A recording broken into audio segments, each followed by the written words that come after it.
Hello and welcome to today's episode on the Business Health and Mindset podcast. I'm Kate and thank you for being here. I'm looking at today as part of the mini-series that I have been doing in overcoming stress.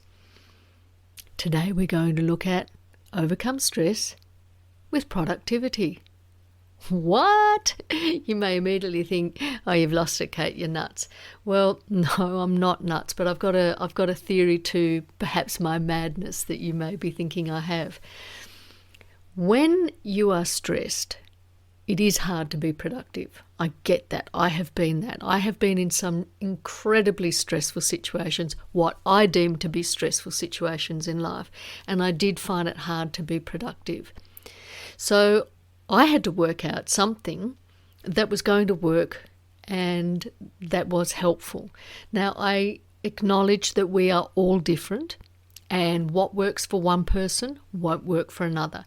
So I'm not going to come out with something crazy like, getting up at 4 a.m. or 3 a.m. to do work or, having shorter amounts of sleep or what have you. I've got 7 tips for you today.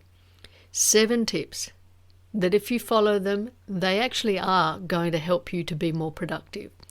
So in overcoming stress, and we've looked already at overcoming stress with nutrition, with exercise, and with your mind. Today it's going to be with productivity.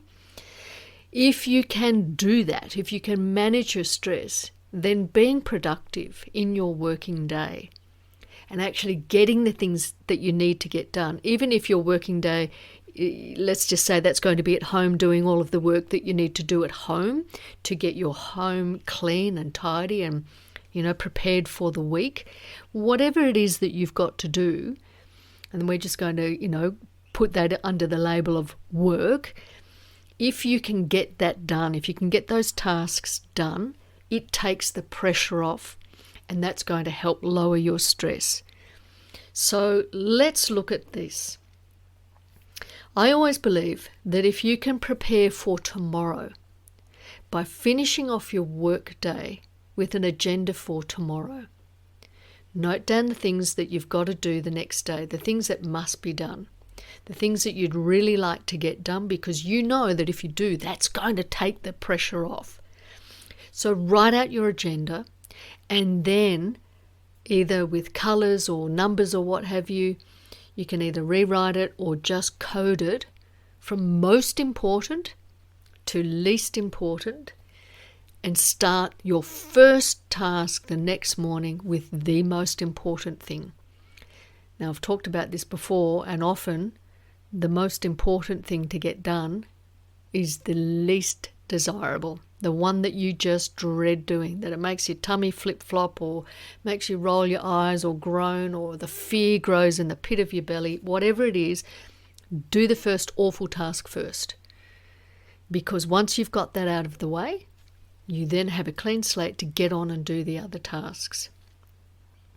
Now, I do always believe too that if you can, say it's the next morning and you've sat at your desk or wherever you are and you're about ready to do your work for the day, if you can approach that first task and approach your agenda for the day with a sense of fun and excitement, you are going to have a much better opportunity of ploughing through the tasks that are on your list for that day.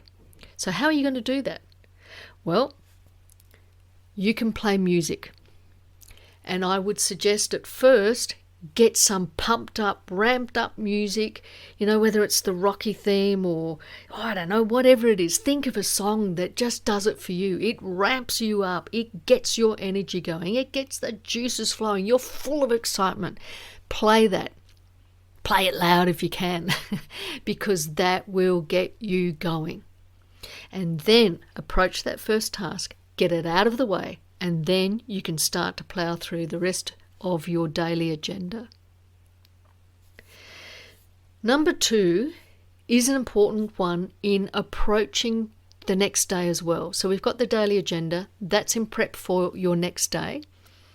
And it's something that you must follow for the day. But ensuring that you are prepping for tomorrow, get enough sleep.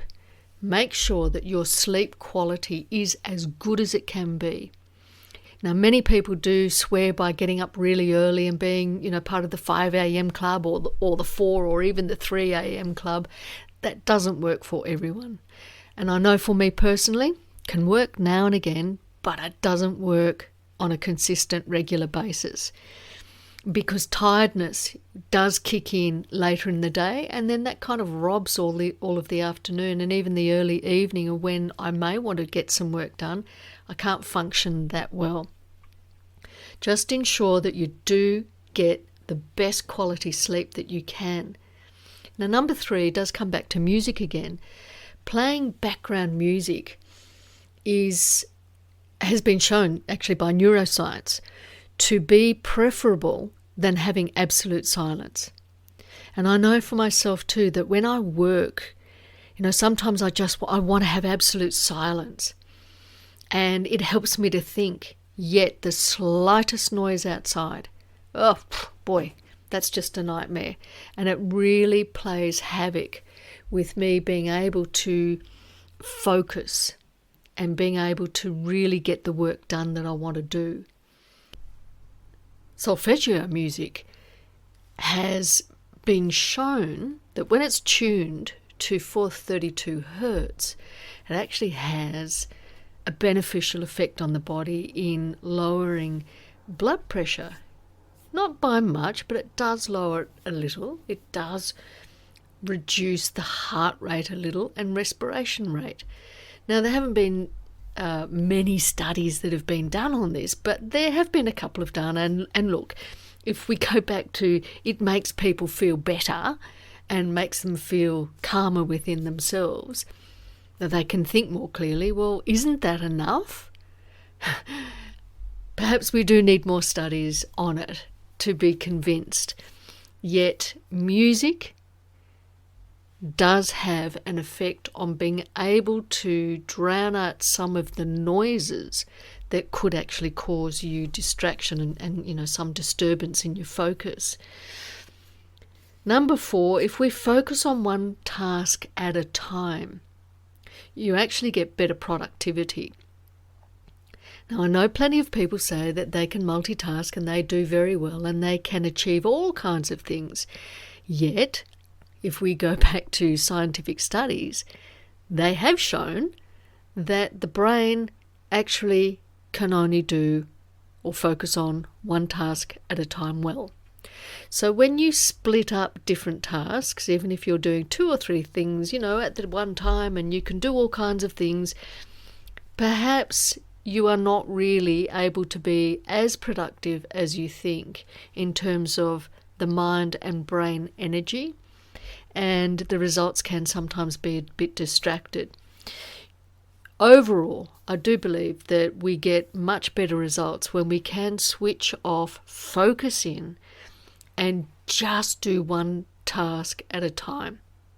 When we're trying to do a couple of different things at one time, we are actually fractured and we're not able to tap into all of the creativity that we have, to find solutions or to come up with something new. And if we're doing a task that is very familiar to us, we may be operating out of some habit.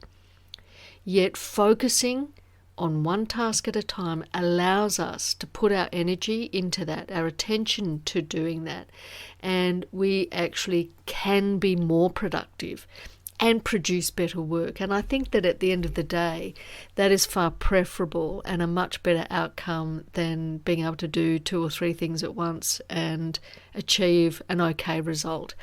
Not that I am a perfectionist anymore, I'm not, I've beaten that habit. But I do like to do things well, and I don't strive for that perfectionism. I do like to focus on one thing because ultimately I'm doing work for other people, so therefore I want it to be good. It won't be perfect because I'm not a perfectionist. It will be good, and I want to do good. I want to do good work for you. I want to do good work for myself.